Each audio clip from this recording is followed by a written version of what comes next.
welcome to the Chronicles of Nania, a nanny resource podcast made for nannies by me, your host. My name is Martha Reddick, and this week we are going to be talking about The Newborn Baby Blueprint by Dr. Whitney Casares. Hello. Hi, thank you for having me. Good job on the name. Oh, thank you. I Yeah. do try. Tough one. Wonderful. Well, thank you so much for being here. I read your book, and I really really enjoyed it.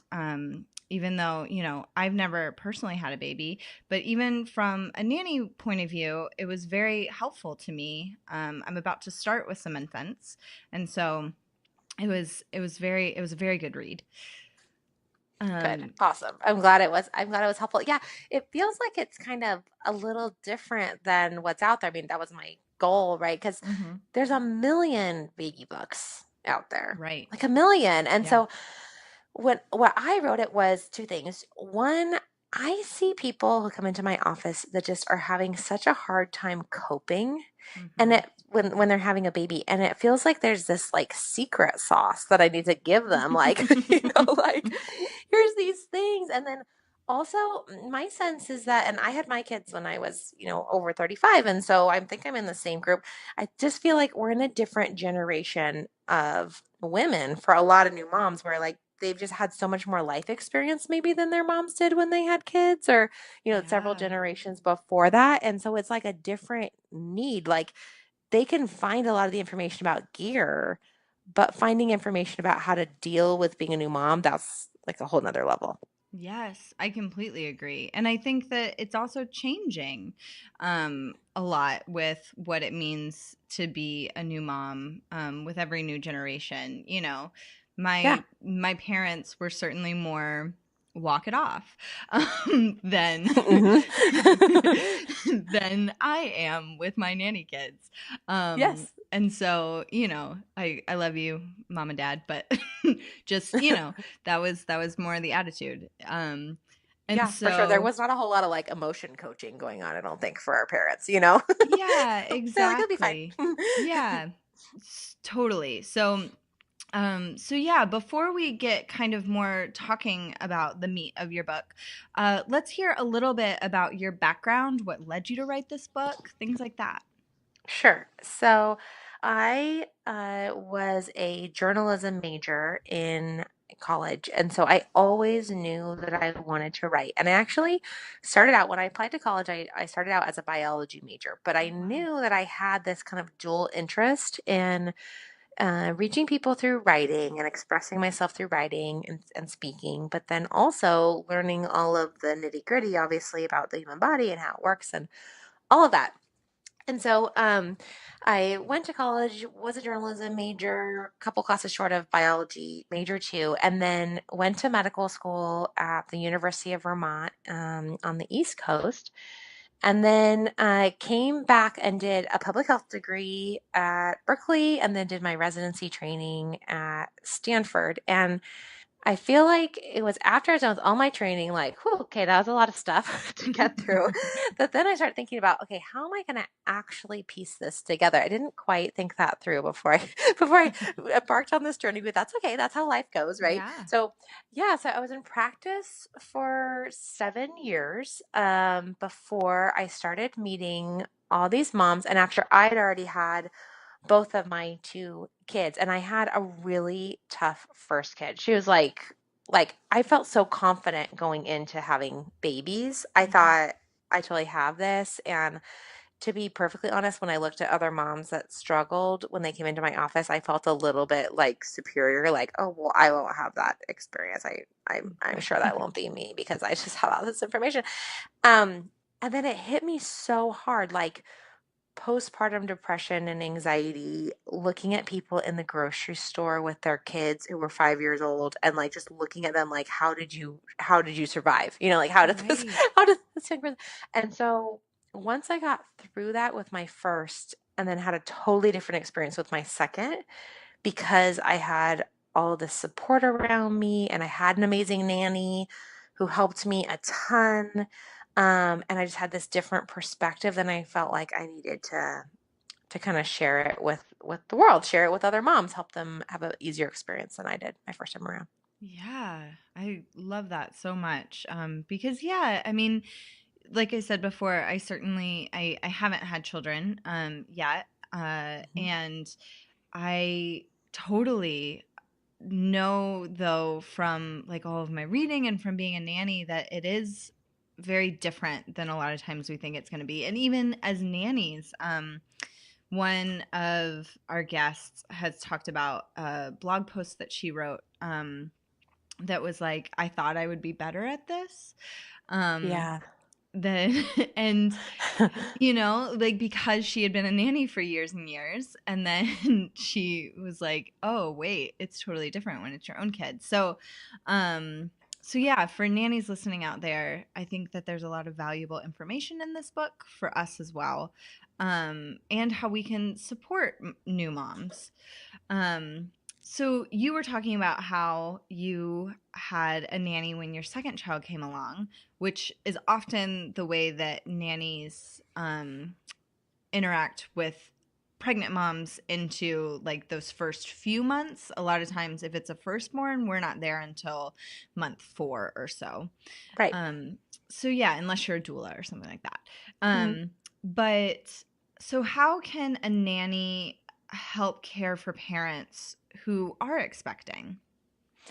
So I think the biggest thing is if you're a nanny that has a lot of experience taking care of infants, just kind of giving that mom that you're working with or taking care of, giving them like reassurance about normal things, right? Mhm. Because new moms, that's the thing that they're the most worried about is, oh my gosh, like, is this normal? Is that normal? Blah, blah, blah.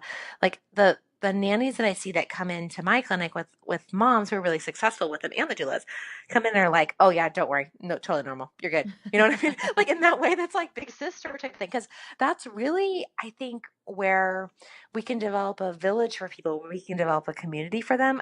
In the book, I talk about we don't live in societies where we have like your mom and your sister-in-law and like your aunt and whatnot living with you. And so when you're all alone, you feel really isolated and really scared. But if you could have other people there, even to problem solve with you, like I don't think a nanny has to have all the answers, but Right. even if they can kind of reflect with you and provide like a sense of calm and then have more of like a questioning, querying like demeanor about them. So they're like, huh, I noticed that too. That's really interesting. Mhm. Huh. I wonder like if those things are connected or I thought about that too. Like that was so helpful to me. Like, oh, you thought about that too? Oh, thank goodness.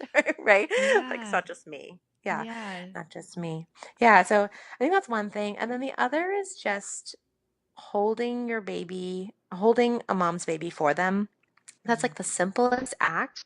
But even just doing that in the first few months makes a difference. Like with you there with the mom there, and you're just like holding that baby and taking care of them while mom's in the house so that mom can feel like she can be free again in her own space to Mm. be like her former self in her own Yeah. space.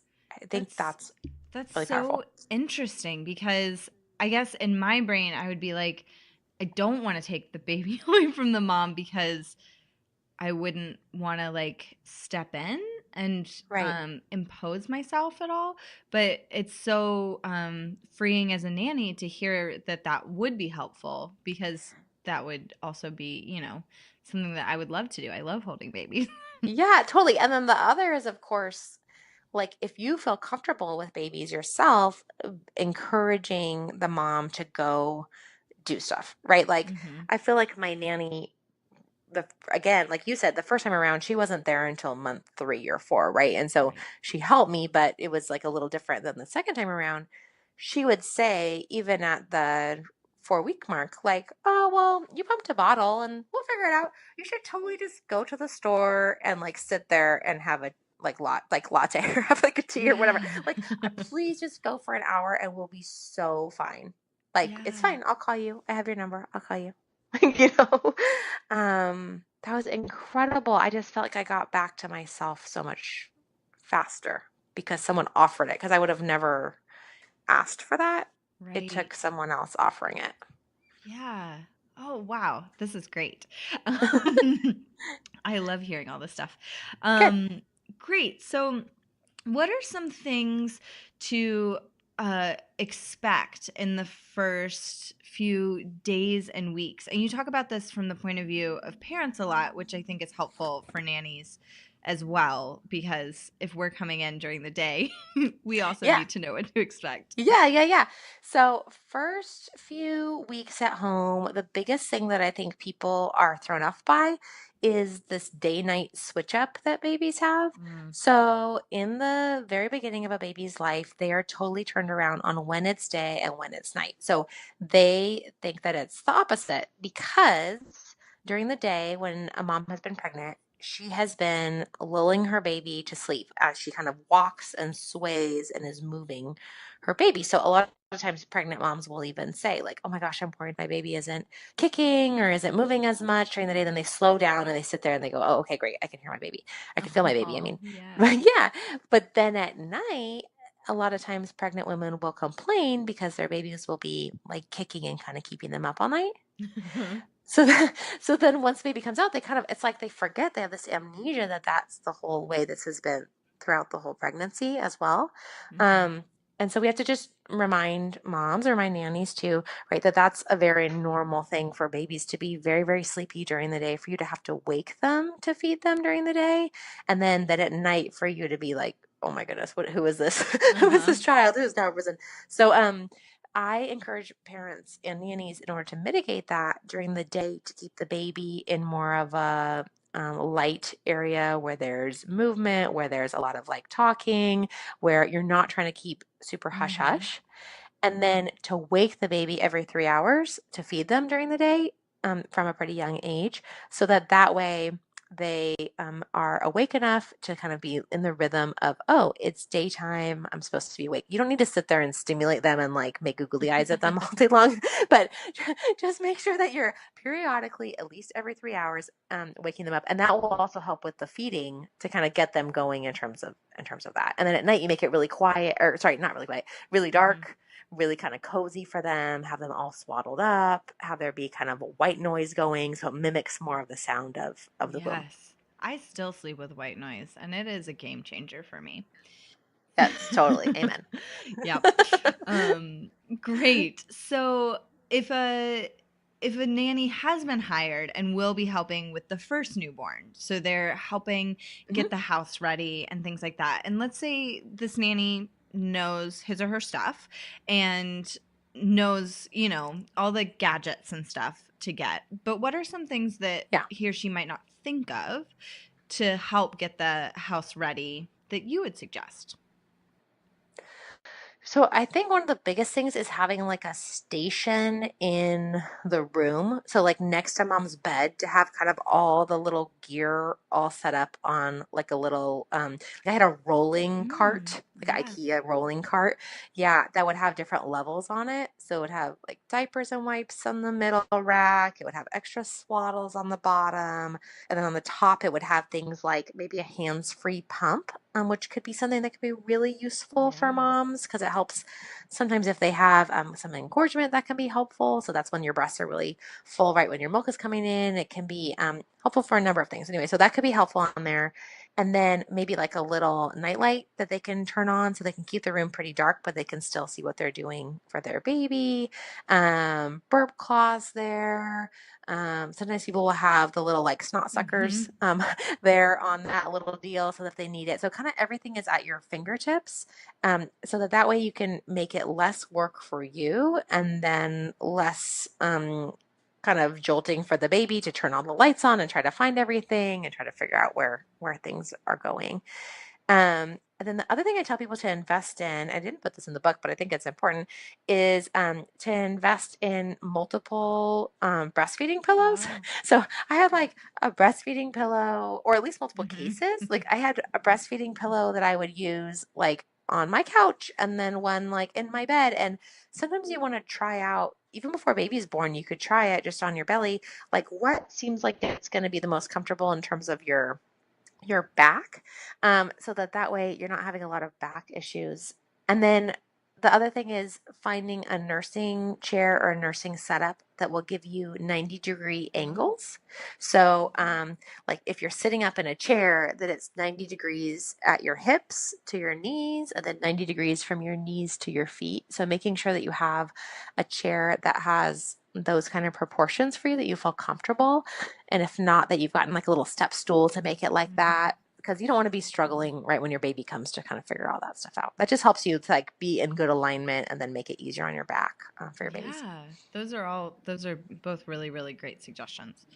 Um, Wonderful. So, in your book, you did what I thought was an excellent job of talking about the importance of taking your time and doing your research to find a nanny.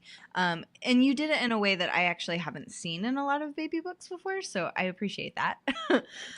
Yeah, Um, good. but can you speak a little bit more from the parent side as to how a nanny can make her or himself more attractive to a family with a newborn?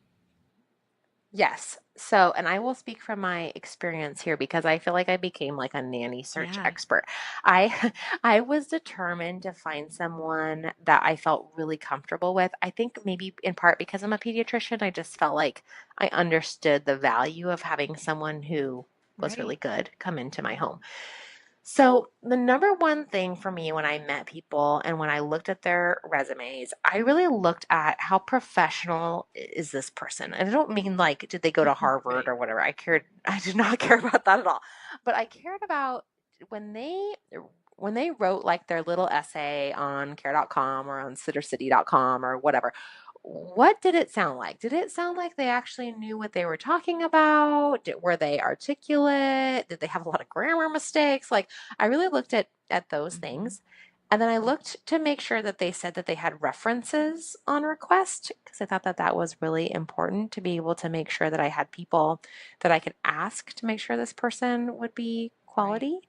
Um, and then I looked for their actual experience. I think that most people that are looking for a nanny can kind of see through, just like people can do when they're looking at a resume for any other job. They can kind of see through when someone says, like, I have 10 years of experience, but then they look down and it's like, all nine and a half of them are taking care of their baby brother. Like, right? Like, there's no problem with that at all. And that's great. And people have to start somewhere. But just don't put you have 10 years of Yes. experience because it's not really true. You know, just say you're starting out and that you're really eager to learn. Um, I think that was like the most important thing to me was experience with a variety of ages. And then the professionalism when I looked just through like resumes or through little blurbs that people had Hmm. written about themselves. And then when I met with potential nannies, what I was looking for is confidence in certain situations, like knowing when is a situation that is concerning and knowing when a situation is not that concerning. So having like a good Hmm. filter and feeling confident. So like my nanny, I asked her some specific questions like, oh, well, what would you do you think, if you thought maybe one of my kids had an ear infection? Like they had a fever and maybe they had a runny nose and they're acting kind of cranky. Like what would usually be kind of your like go-to things that you would do? And she literally rattled off within like 2 minutes 10 things that she would do, none of which involved like calling 911 Right. or like like calling like the band to the house or even like hammer calling me at work. Like she's like, so probably I'd take their temperature and then I'd make sure I gave them like maybe some Tylenol to make sure that they kind of, then I could really see how they're actually doing, and then I would send you a text and say that I thought they weren't doing well, and if they really weren't doing well I'd probably call you on your cell phone. Like it was just very much in line with what I Hmm. needed, and gave me a lot of confidence that then in more serious situations she would know what to do in those things too. So I think that's important to kind of know like your limits of what you feel comfortable with, what you don't feel comfortable with, and then to kind of have a plan in your head about if there was a problem, here's what I would do. Oh, and the other thing she said is a lot of like, what I'd probably do is tell you, this is what I'm planning on doing. Is that okay with Hmm. you? As opposed to saying a lot of like, so what do you want me to do? Right. Yes. which to me that speaks so like volumes about someone's abilities and Yes, confidence. and that Yeah, ability to take their own initiative exactly. is super Totally. important because that's one of our jobs as nannies. Yeah. Yeah, with your kids, you're like, there's a million times that I'm sure a day, and I know with my nanny too, that she just has to decide this is the way I'm going to do Right. it. Because You know, otherwise, she's like, call what's the me. point? Then you're What's the point of constantly having this? to answer questions. So yes, I completely agree with all of that, and I think those are some really good points. I also might take the clip where you talked about grammatical errors and use it in my tutoring with children. Yes. Because I tell them that all the Yes. time. I say, when you're submitting resumes and cover letters and things, this matters. And it Hmm. will keep you from getting hired for a job that you want if you continue to make mistakes and not fix them. Yes, So, absolutely. so hear that, kids. So yeah, and then if a newborn is arriving in a house with an older sibling or siblings, how can a nanny help get those older kids prepared for a newborn? And we have a whole episode about this, but I would love your view on it. Yeah. So, I wrote a whole blog post about this too. So this is kind of taken from that, but I think it's really important and actually something that a lot of people kind of wing, like they wing it, but I think it's actually something to be thoughtful about. Um, so one thing that I think is really cool is having a nanny, if it's possible, be part of that first hospital visit. It doesn't always work out because of just the timing on the weekends or whatever, but if it's possible to be part of like bringing the older child like to the hospital and then potentially bringing like a little gift that's for Yeah. baby. I think that that can be a cool thing because then it's like, oh, welcome to the world, little like brother or sister. And that makes it like this is our whole village, our whole tribe that is welcoming this child. And then the other thing I think is having a nanny do something really special with that child as a celebration, like with the Mm-hmm. older child. So to say, like, yay, it's Big Sister Day. This is so exciting for you. We're going to do something amazing today. Like something they would never get to do, Right. right? My daughter went to like Nordstrom and bought the most glittery shoes. I was like, have at it. Buy her, buy her the most like the shoes I would never ever buy her. Go for it, you know. Right.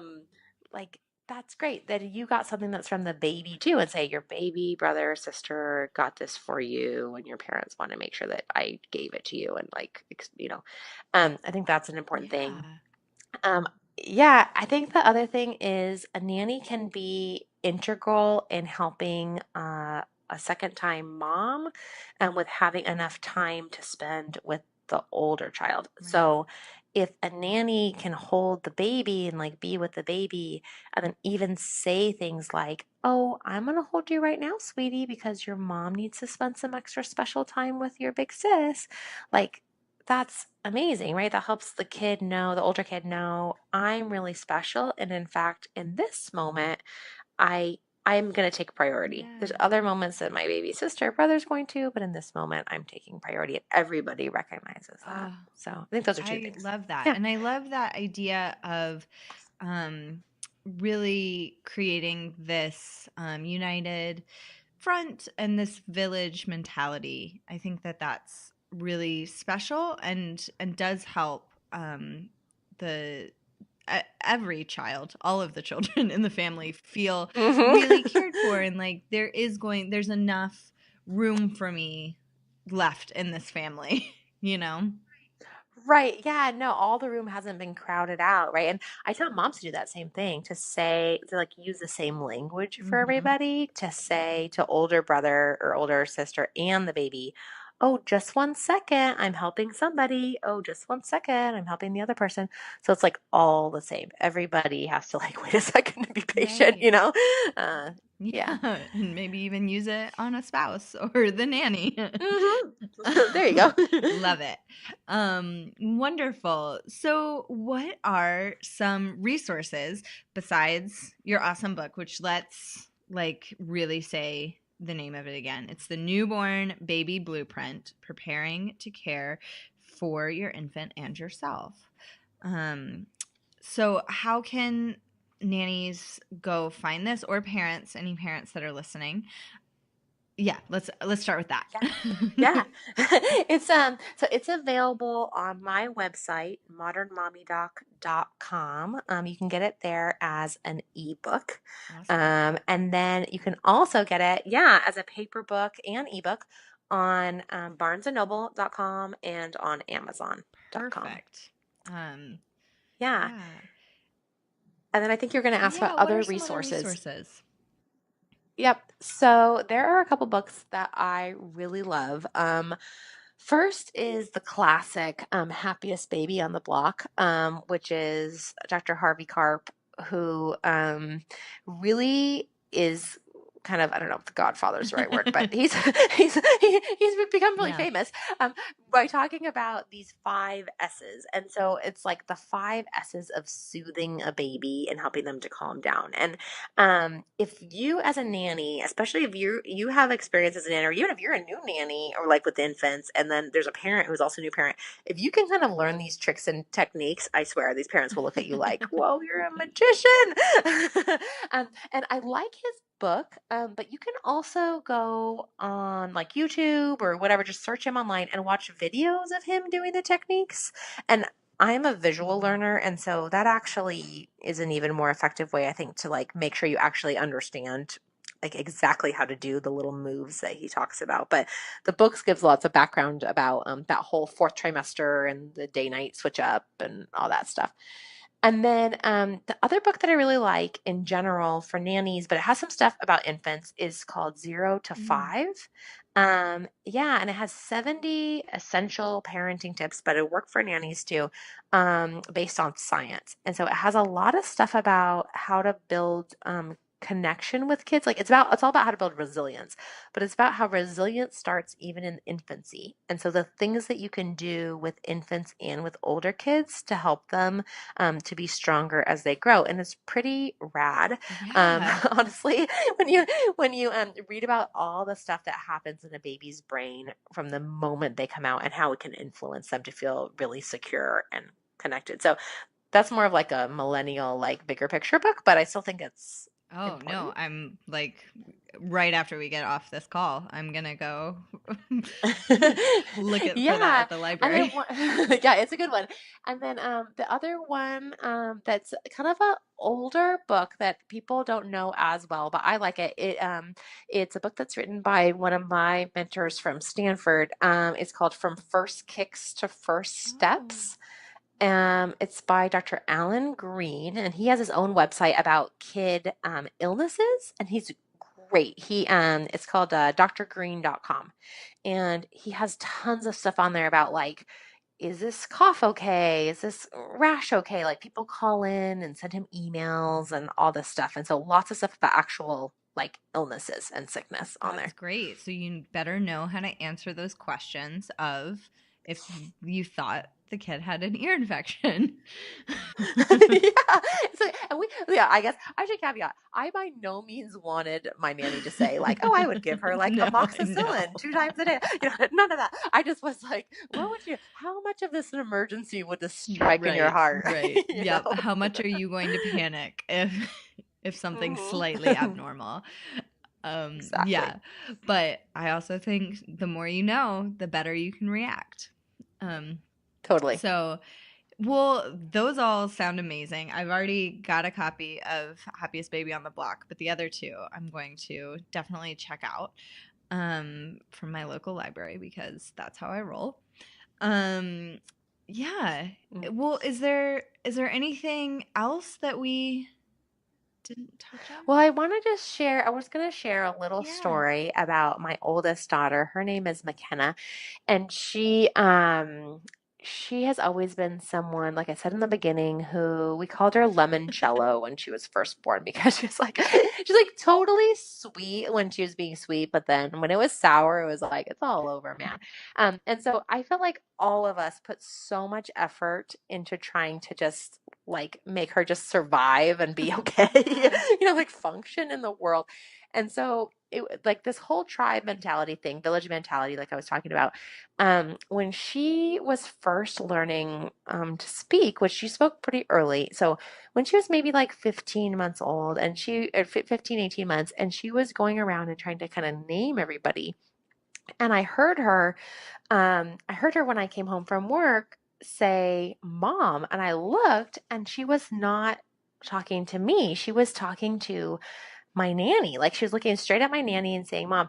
And I watched my nanny turn bright red in the face and look over at me and be like, I'm sure she didn't say Mom. I'm sure. No, I mean, she meant Katie. I mean, I'm like, and so I'm like, okay, okay. So, it was funny because then after that, what I would notice is that she would say like all of our names all in a string. So she would say like mom, then she'd say my nanny's name, then she'd say my husband's name, then she'd say like dad, then she'd like say all of it all together. So it'd come out like mom, Kay, dad, Scott, like it would be like that. And at first when I heard her say the word mom to my nanny, to be totally honest, I like kind of crushed me for just a second because I'm like, oh, not because the nanny's doing a bad job, but just because I felt like, oh, it's because I'm not around and that's the reason and like all of this.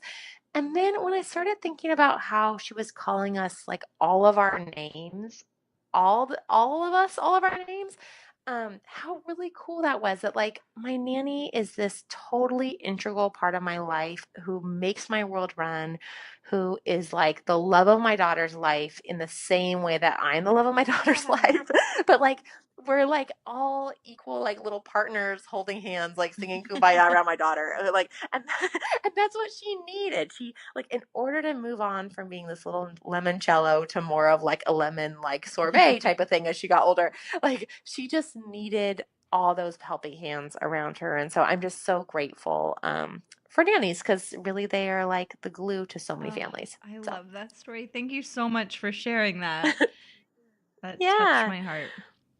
And thank you so much for taking time to talk to us. And this was very informative. I do highly suggest, if you're listening, to go get a copy of the Newborn Baby Blueprint because it really did highlight a lot of things that I hadn't thought about in that way. Even if you're considering yourself a really well-educated nanny, which I think we all are, this highlighted things in a different way for me. And I appreciate you writing that. Thank you so much. Yeah. And if you are driving currently and you're like, oh no, I can't write it down, don't worry. It's in the show notes. Just look below once you're stopped driving. It'll be there for you, a link to Dr. Whitney's website and to the book. So don't worry about it. We got you. Well, thank you for being here. Thank you for And having me. thank you all for listening. We'll see you in 2 weeks. Bye. Chronicles of Nania is produced and hosted by Martha Reddick. Artwork by Noni Amadon. Theme music by Brad Kemp. Find him at secondbedroomstudio.com. Follow us on Facebook and Instagram at Chronicles of Nania and on Twitter at Nania Podcast. To contact us, email chroniclesofnania@gmail.com. Thanks for listening.